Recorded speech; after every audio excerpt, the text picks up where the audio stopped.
ना इकरारुल हसन हो, जिसका मालिक ना अब्दुल गफूर हो, ना अब्दुल शकूर हो, ना XYZ, पाकिस्तान के आम लोग उस जमहूरी इदारे के मालिक हों। और मैं हलफन कहता हूं, लोग कहते हैं जी आप क्यों कसम खाते हैं, इसलिए कि हमने एक बड़ी बेयकीनी और गैर यकीनी की फजा इस मुल्क में पैदा कर दी है। तो मैं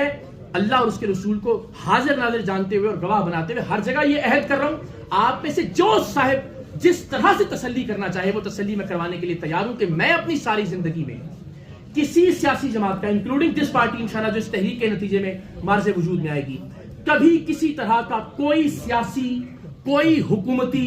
कोई सरकारी ओहदा ना लूंगा, ना उस ओहदे का उम्मीदवार हूंगा, ना किसी के इसरार पर वो ओहदा कबूल करूंगा। इंशाअल्लाह अज़ीज़ मैं अपना ये काम जो फिक्री, शऊरी और नजरियाती सफर का आगाज है, ये इंशाल्लाह पूरी तंदही के साथ करूंगा। पाकिस्तान के लोगों को ये समझाने और बताने की कोशिश करूंगा कि जिन्हें आप सियासी जमातें समझते रहे हैं, बदकिस्मती से वो सियासी जमातें नहीं, वो सियासी दुकानें थी। आप जब